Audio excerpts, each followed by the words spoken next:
नमस्कार, जय हिंद, जय भारत। मैं अभिषेक और आप देख रहे हैं हमारा YouTube channel Rudra education hub. दोस्तों, एक बार फिर से आप सभी का हमारे इस YouTube चैनल पे हार्दिक स्वागत और अभिनंदन है। दोस्तों, आज के सेशन में, आज की इस वीडियो में हम आपसे बात करने वाले हैं प्राचीन भारत के कुछ बड़े ही जबरदस्त अभिलेखों के बारे में। यह दोस्तों, हम सभी ने अभिलेखों की ये जो श्रृंखला है उसमें स्टार्ट किया था और दोस्तों पिछले क्लास में हम सभी ने अभिलेख के बारे में जो बेसिक कॉन्सेप्ट है उसको डिस्कस किया था कि अभिलेख क्या हैं, अभिलेखों की परंपराएं कहां से स्टार्ट होती हैं, किस प्रकार से दोस्तों जो अभिलेख हैं इनका विकास होता है और किन किन माध्यमों में ये जो अभिलेख हैं वो हमें दिखाई देते हैं। चाहे हम ताम्र पत्रों के ऊपर कहें, चाहे हम चांदी के पत्र के ऊपर कहें, चाहे लौह स्तंभों के ऊपर कहें, चाहे स्तंभ के ऊपर कहें, चाहे शिलालेखों के माध्यम से कहें, चाहे गुफाओं या मंदिरों की दीवारों के ऊपर कहें, चाहे मुद्राओं के ऊपर कहें, तो अलग अलग माध्यमों से जो ये लेख हैं वो हमें देखने को मिलते हैं। ऐसे में दोस्तों, हम आज जो चर्चा करने वाले हैं प्राचीन भारत में जो प्रमुख ताम्र लेख हैं, important ancient Indian copper plate inscription हैं, उनको हम डिस्कस करने वाले हैं। दोस्तों, ताम्रपत्र एक ऐसे अभिलेख हैं, जैसा कि मैंने आप लोगों को पिछले ही क्लास में बताया था कि अभिलेख विभिन्न माध्यमों में लिखे गए। जैसे कुछ अभिलेख पत्थर के ऊपर लिखे गए, कुछ अभिलेख आपके लोहे के प्रस्तर के ऊपर लिखे गए, ठीक है, सॉरी लोहे के पिलर के ऊपर लिखे गए, कुछ गुफाओं की दीवारों पे लिखे गए, कुछ मुद्राओं अर्थात सिक्कों पे लिखे गए, कुछ मंदिरों की दीवारों पे लिखे गए, कुछ मूर्तियों के नीचे वाला भाग है उस पे लिखे गए। तो उन्हीं में से दोस्तों एक माध्यम है जिसको हम लोग ताम्रपत्र कहते हैं, अर्थात कॉपर का एक प्लेट होता था, ताम्र का एक पत्र होता था जिसपे यह जो लेख है वो लिखा जाता था, इसीलिए हम इसको कॉपर प्लेट इंस्क्रिप्शन ताम्र लेख के नाम से जानते। अब यह ताम्र लेख की परंपरा हमें दिखाई देती है जो अभिलेख जो प्रस्तर के माध्यम से अर्थात पत्थरों पर लिखे गए थे उनसे पहले से ये स्टार्ट होती है और लगातार ये हर एक काल में देखने को मिलती है। चाहे हम अशोक के मौर्य काल की बात करते हैं, चाहे हम गुप्त काल की बात करें, चाहे फिर हम बाकी अन्य कालों की बात करें, उन सभी में आपको ताम्रपत्र की एक अच्छी खासी जो संख्या है दोस्तों वह देखने को मिलता है। ऐसे में हम एक एक करके दोस्तों इस वीडियो में उन सभी की चर्चा जो इंपॉर्टेंट है उनको डिस्कस करेंगे। तो इसके पहले के दोस्तों आज के सेशन की हम शुरुआत करें। जल्दी से दोस्तों एक बार वीडियो को लाइक कर दीजिए, चैनल पर नए हैं दोस्तों चैनल को सब्सक्राइब कर लीजिए, साथ ही बेल आइकन को प्रेस कर लीजिए जिससे कि दोस्तों आप सभी के पास वीडियोस की लेटेस्ट नोटिफिकेशन सबसे पहले आप सभी तक पहुंचते रहे। साथ में दोस्तों हम आप सभी को यह भी बता दें, जैसा कि आप सभी जानते हैं चैनल के माध्यम से लगातार दोस्तों CUET PG आपके AISC and archaeology, CUET PG आपके हिस्ट्री, UGC नेट हिस्ट्री और आर्कियोलॉजी से संबंधित जो कंटेंट है वो लगातार हम अपने चैनल के माध्यम से आप सभी को प्रोवाइड कराते हैं। यदि दोस्तों आप हमारे जो पेड बैच की जो क्लासेस हैं उसको ज्वाइन करना चाहते हैं या फिर मॉक टेस्ट सीरीज ज्वाइन करना चाहते हैं, PYQs हो गए या फिर दोस्तों हमारी MCQs की सीरीज हो गई, तो दोस्तों हमारे अब जो ऑफिशियल ऐप है रुद्र एजुकेशन हब उसको जरूर से डाउनलोड करें और वहां पर दोस्तों आपको सभी प्रकार की इंफॉर्मेशन, चाहे हमारे लाइव बैचेस की बात करें, PYQs की बात करें, मॉक टेस्ट सीरीज की बात करें या फिर दोस्तों आपके MCQs की सीरीज की बात करें, सब कुछ दोस्तों आपको वहां पे इजीली अवेलेबल हो जाएगा। या फिर दोस्तों किसी भी प्रकार की क्वेरीज के लिए आप हमारा जो दिया गया ऑफिशियल नंबर है इस पे भी कॉल या मैसेज करके जानकारी प्राप्त कर सकते हैं।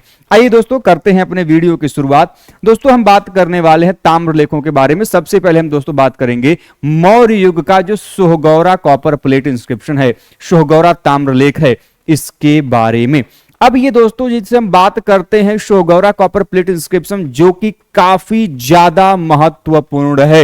यदि दोस्तों ये जो आपका सोहगौरा कॉपर प्लेट इंस्क्रिप्शन है ये 1893 ईस्वी में गोरखपुर के जो सोहगौरा नामक स्थान है वहां से प्राप्त एक ताम्र लेख है जो कि जो श्रावस्ती के महामात्र हैं उनको मानवस्ती नामक स्थान से प्रेषित एक आदेश था।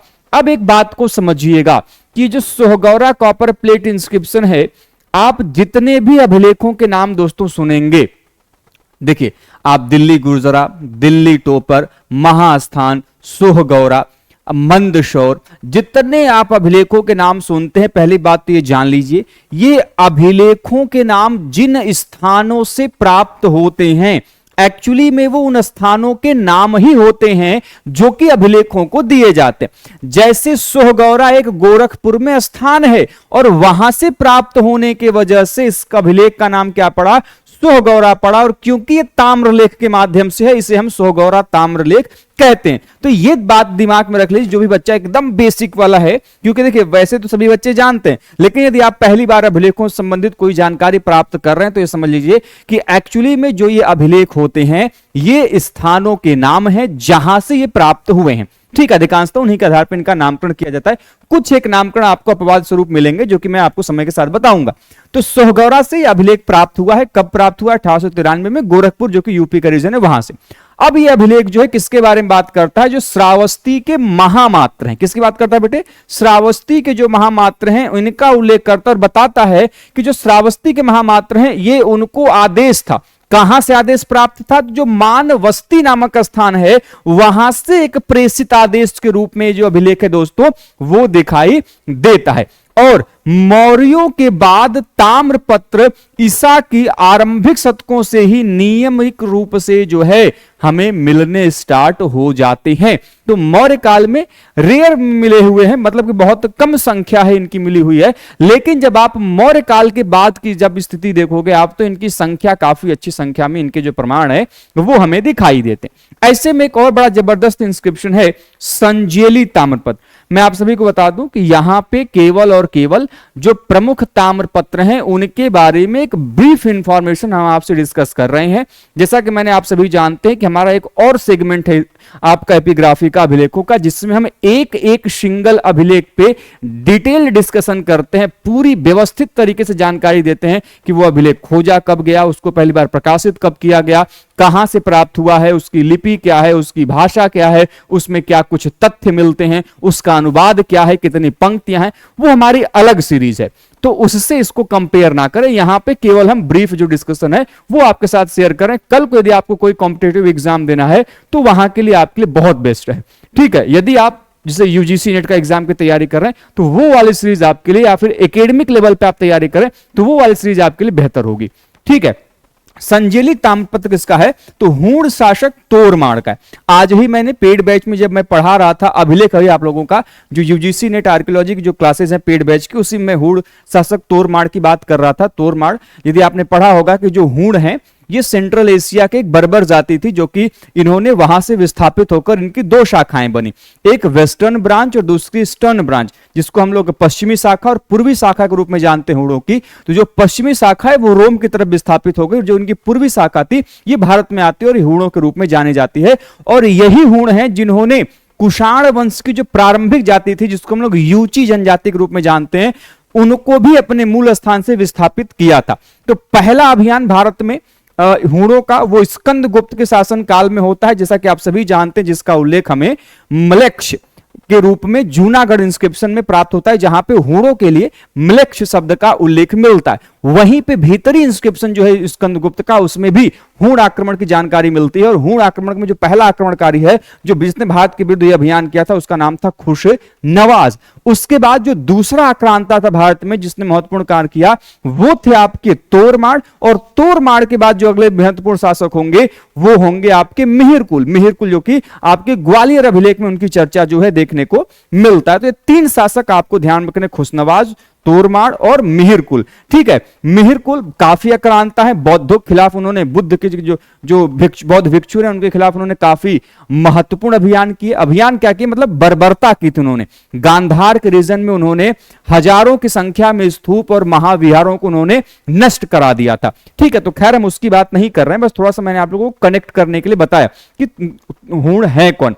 ठीक है, तो हूण शासक उसी में से जो तोरमाड़ है, इनका ये संजेली ताम्रपत्र है जो कि हाल ही में गुजरात का जो संजेली स्थान है वहां से प्राप्त हुआ है। ठीक है, अगला है आपका गंजाम ताम्रपत्र जो कि 619 ईस्वी का है। और ये इंस्क्रिप्शन किसका है? तो बंगाल के जो गौड़ नरेश हैं, गौड़ शासक हैं शशांक, इनका ये बेटे अभिलेख है।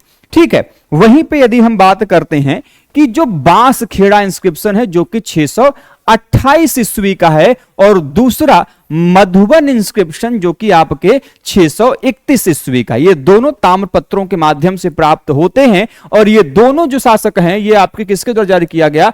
तो जो बेटे आपका वर्धन वंश है, ठीक है, वर्धन वंश, जिसे आप पुष्यभूति वंश भी कहते हो, जिसमें आपने हर्षवर्धन का नाम सुना था, तो ये वही हर्षवर्धन है जिनके द्वारा ये दोनों ताम्रपत्र बांसखेड़ा और मधुबन जारी किए गए थे।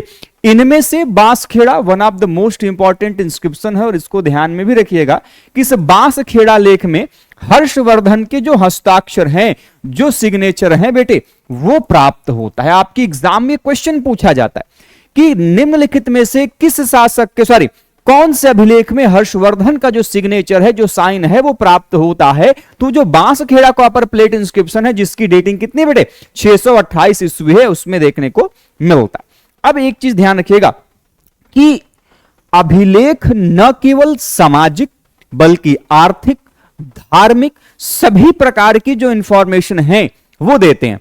अभिलेखों को इसलिए इतनी महत्वपूर्ण मतलब कि बातें कही जाती हैं अभिलेखों के लिए, क्योंकि अभिलेख हमें पूर्ण रूप से, यदि कोई अभिलेख प्राप्त हो रहा है तो अभिलेख से संबंधित शासक या साम्राज्य की आर्थिक गतिविधियों का, सामाजिक गतिविधियों का, धार्मिक गतिविधियों का, प्रशासनिक गतिविधियों का एवं शासक की क्या मन स्थिति है, विचारधारा है, उसके बारे में भी पूरी जानकारी मिलती है। इसीलिए अभिलेख हमारे भारतीय इतिहास के एक महत्वपूर्ण स्रोत के रूप में जाने जाते हैं। ठीक है, चलिए, तो ये आपने देखा बांसखेड़ा और आपने मधुबन कॉपर प्लेट इंस्क्रिप्शन का, जो कि हर्षवर्धन ने अपने काल में जारी किया था, और उसमें से बांसखेड़ा इंस्क्रिप्शन में जो हर्षवर्धन का जो सिग्नेचर है वो प्राप्त होता है। अगला है बेटे निधानपुर ताम्रपत्र। निधानपुर, यदि हम कॉपर प्लेट इंस्क्रिप्शन की बात करते हैं तो इसी हर्षवर्धन के एक समकालीन कंटेम्परेरी रूलर है, कामरूप जो क्षेत्र है वहां के शासक, जिनका नाम क्या है बेटे? भास्कर वर्मन।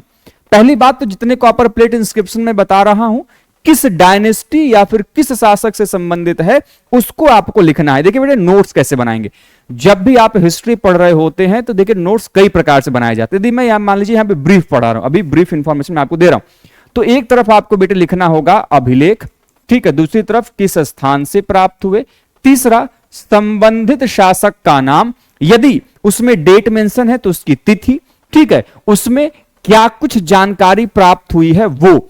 अब यदि डिटेल में पढ़ा होता तो उसमें खोज किसने किया, प्रकाशित किसने किया, कहां पे प्रकाशित हुआ, ठीक है, ये सभी चीजें आपको मैं डिटेल में पढ़ाऊंगा, तो वहां पे उन चीजों को आप ऐड करते हुए चलिएगा। ठीक है, तो जो निधानपुर कॉपर प्लेट इंस्क्रिप्शन है ये भास्कर वर्मन का है। अब आपके एग्जाम में असर्शन और आपका जो रीजन है उससे क्वेश्चन बन सकता है बेटे कि जो भास्कर वर्मन है ये सम्राट हर्षवर्धन के समकालीन थे या फिर नहीं थे। तो जो ट्रू एंड फॉल्स या फिर असर्शन फैक्ट वाला जो रीजन होता है वहां के लिए आपके लिए बड़ा इंपॉर्टेंट हो जाता है कि भास्कर वर्धन हर्षवर्धन के समकालीन एक शासक हैं, जो कि कहां के शासक हैं? कामरूप के। ये बड़ा इंपॉर्टेंट पॉइंट है, कहां के शासक रूप में आइडेंटिफाई किया गया? कामरूप के। ठीक है, यह आपका जो ताम्रपत्र है उसने बंगाल का जो कर्ण सुवर्ण स्थित विजय शिविर है वहां से जारी किया था। कहां से जारी किया था बेटे? जो बंगाल का कर्ण सुवर्ण स्थान है वहां से उनकी जो विजय शिविर थी, ठीक है, युद्ध के दौरान उनकी जो है कि ये जारी किया गया था। ठीक है, अगला है आपका Khalimpur copper plate inscription, Khalimpur ताम्र पत्र। इसमें जो पाल डायनेस्टी के शासक हैं धर्मपाल, क्या नाम है बेटे? धर्मपाल। उनकी उपलब्धियों का, उनकी अचीवमेंट्स का जो आलंकारिक जो विवरण है वह देखने को मिलता है। मतलब कि इनके जितनी विजय हैं, जितनी अचीवमेंट्स हैं, इनकी उपलब्धियां हैं, इनको बड़े आलंकारिक वे में बहुत ही बढ़ा चढ़ाकर एक प्रकार से कह सकते हैं तुलना करते हुए जो है किसमें उल्लिखित किया गया है, किसमें? खालिमपुर कॉपर प्लेट इंस्क्रिप्शन में है किसका? पाल डायनेस्टी शासक धर्मपाल का ये इंस्क्रिप्शन है। अच्छा, मुझे एक क्वेश्चन बताइएगा, मैं क्वेश्चन आपसे पूछ रहा हूं, मैं देखूं कितने बच्चे इतिहास से थोड़े से जुड़े हुए हैं, कि इन्हीं धर्मपाल के द्वारा, जो पाल वंश के शासक धर्मपाल हैं, इन्होंने एक बड़े ही जबरदस्त विश्वविद्यालय की स्थापना की थी। जैसे आपने पढ़ा नालंदा विश्वविद्यालय जो कि कुमार गुप्त के समय में स्थापित किया गया था। तो बेटे ये जो आपके धर्मपाल हैं, पाल डायनेस्टी के शासक, इन्होंने भी एक जो है कि विश्वविद्यालय है उसको स्थापित किया था। सबसे प्राचीनतम विश्वविद्यालय आप सभी जानते हैं तक्षशिला था, आपने नालंदा का नाम सुना है। एक और है, मैं आपको इतना तो हिंट मैं देने दे रहा हूं, आप आसानी से इसको बता देंगे। तो उसका नाम क्या था जरा मुझे कमेंट बॉक्स में बताइएगा। ठीक है, क्योंकि इसमें धर्मपाल की उपलब्धियों को उनकी प्रशंसा की गई, इसीलिए हम इसको खालिमपुर प्रशस्ति के रूप में भी जानते हैं, जो कि उसके 32वें शासन वर्ष में तात्ता के द्वारा निर्गत किया गया। और ये आपके एग्जाम का बड़ा इंपॉर्टेंट क्वेश्चन, मैंने बताया था अभी ये जब कॉपर प्लेट्स कंप्लीट होंगे तो उसके बाद जब मैं नेक्स्ट क्लास लूंगा तो उसमें भारत की, प्राचीन भारत की जितनी प्रमुख प्रशस्तियां हैं उनकी मैं डिस्कशन करूंगा। प्रशस्तियां क्या है अभी ये समझ लेते हैं। प्रशस्ति वो उस प्रकार के अभिलेख हैं जिसमें शासक की प्रशंसा की गई हो, शासक की उपलब्धियों की प्रशंसा करते हुए, जिसमें प्रशंसा के दौरान आप देखेंगे बहुत बढ़ा चढ़ाकर चीजें लिखी जाती हैं कि शासक ऐसे थे, राजा का गुणगान किया गया उसमें। तो ऐसे अभिलेखों को हम लोग क्या बोलते हैं, प्रशस्ति बोलते हैं। प्रशंसा की जाने वाली जो चीजें प्रशस्ति कहलाती है। ठीक है, तो अब एक चीज ध्यान रखिएगा कि ये जो भी प्रशस्ति होती है वो किसी न किसी लेखक के द्वारा लिखी गई होती है। जैसे आपने प्रयाग प्रशस्ति देखा, आपको हरिशेन का ध्यान आया। आपने एहोल प्रशस्ति देखा, आपको किसका ध्यान आया बेटे, आपको रवि कीर्ति का ध्यान आया। आपने मंदसौर देखा, आपको वाशुल का ध्यान आया। तो ऐसे ही आपको जो है कि 32वें शासन वर्ष में जो तात्ता हैं उनके द्वारा जो है ये जो खालिमपुर कॉपर प्लेट इंस्क्रिप्शन है इसकी जो क्या है लिखी गई थी। ठीक है, चलिए आगे चलते हैं। अगला है आपका आनकोरा ताम्रपत्र। क्या है, आनकोरा ताम्रपत्र। हाल ही में प्राप्त जो आपका आनकोरा ताम्रपत्र है यह एक नए पाल शासक जिनका नाम क्या है बेटे, महेंद्र पाल का, ये आपका अस्तित्व के बारे में जानकारी देता है कि भैया ये जो आपके महेंद्र पाल नामक एक शासक है जो कि आपके पाल डायनेस्टी में हुआ करते थे। ठीक है, इस चीज को ध्यान में रखिएगा। ठीक है, इसके अलावा अगला है आपका कारहाड़ या फिर करहाटक ताम्रलेख। आपका अगला क्या है, कारहाड़ या फिर करहाटक ताम्रलेख। और यह किसका है, तो राष्ट्रकूट डायनेस्टी के शासक जो कृष्ण थर्ड हैं, कृष्ण तृतीय हैं, इनका यह ताम्रलेख है जो कि महाराष्ट्र का जो करहाटक क्षेत्र है वहां से प्राप्त, एवं साथ ही साथ तमिलनाडु का जो मेडुपट्टम क्षेत्र है, इन दोनों जगहों से यह अभिलेख जो है प्राप्त हुआ है। ठीक है, तो जिस प्रकार से करहाड़ या फिर करहाटक ताम्रलेख की हम बात कर रहे हैं जो कि महाराष्ट्र के करहाटक से प्राप्त हुआ है और कृष्ण थर्ड का है, उसी प्रकार का वही सेम इंस्क्रिप्शन हमें तमिलनाडु का जो मेडुपट्टम क्षेत्र है वहां से भी प्राप्त हुआ है। तो कल यदि आपके एग्जाम में आता है कि तमिलनाडु के मेडुपट्टम का जो इंस्क्रिप्शन किससे रिलेटेड है, करहाटक इंस्क्रिप्शन किससे रिलेटेड है, ध्यान रखिएगा राष्ट्रकूट डायनेस्टिक शासक जो कृष्ण थर्ड बेटे उनसे संबंधित है। ठीक है, यदि हम राष्ट्रकूट शासकों के अन्य ताम्रपत्रों की यदि हम बात करते हैं, अन्य कॉपर प्लेट इंस्क्रिप्शन की बात करते हैं, तो उसमें अमोघ वर्ष फर्स्ट का हो जाएगा Sanjan copper plate inscription. Important है, लिखते जाइएगा। संजन ताम्रलेख है आपके अमोघ वर्ष फर्स्ट का। गोविंद थर्ड का है आपके Patan copper plate inscription. Patan copper plate किसका है, गोविंद थर्ड का है। गोविंद फोर्थ का, जिसको हम लोग सुवर्ण वर्ष कहते हैं, इनका है आपका शांगली कॉपर प्लेट इंस्क्रिप्शन। वहीं पे कृष्ण थर्ड का एक आपका और है चिंचनी कॉपर प्लेट इंस्क्रिप्शन, चिंचनी ताम्र लेख। ठीक है, तो अब इसके बाद अगला जो हम डिस्कशन करेंगे नेक्स्ट क्लास में वो हम डिस्कशन करेंगे आपसे प्रशस्तियों के बारे में कि प्रशस्तियां क्या हैं, कहां से प्रशस्तियों के प्रमाण मिले, कहां से जो प्रशस्तियां हैं वह लिखी गई, उनके बारे में दोस्तों हम लोग नेक्स्ट क्लास में डिटेल में डिस्कशन करेंगे। तो आज की क्लास में ब्रीफली हम लोगों ने कुछ डिस्कशन किए, हालांकि इतने ही ताम्रपत्र नहीं है, और भी है। जैसे आपने दामोदरपुर ताम्रपत्र का नाम सुना होगा, आपने धनदह ताम्रपत्र का नाम सुना होगा, आपने वैग्राम ताम्रपत्र का नाम सुना होगा। तो सब कुछ मैंने नहीं बताया, जितने ब्रीफली इंफॉर्मेशन थी उसके बारे में मैंने डिस्कशन किया। जब मैं पूरी कंप्लीट क्लास लूंगा अभिलेख के ऊपर, क्योंकि वो भी सीरीज में लाने वाला हूं, तो वहां पे मैं डिटेल में और भी चीजें आपके साथ डिस्कशन करूंगा। क्या आप उस क्लास को चाहते हैं ये हमें कमेंट बॉक्स के माध्यम से जरूर बताइएगा। और दोस्तों, आप हिस्ट्री, आर्कियोलॉजी से संबंधित किसी भी टॉपिक पे यदि आपको वीडियो चाहिए, चाहे वो मिडाइवल हिस्ट्री हो, मॉडर्न हिस्ट्री हो, तो प्लीज हमें कमेंट बॉक्स के माध्यम से भी बताएं, या फिर एंशिएंट हिस्ट्री या फिर आर्कियोलॉजी का कोई भी टॉपिक, हम अपने चैनल के माध्यम से उस सभी को उन पे वीडियोस बनाने का, कंटेंट आपके साथ शेयर करने का पूरा प्रयास करेंगे। क्योंकि दोस्तों हमारा प्रयास आप सभी के लिए अधिक से अधिक जो चीजें हैं आपके साथ साझा करने की है।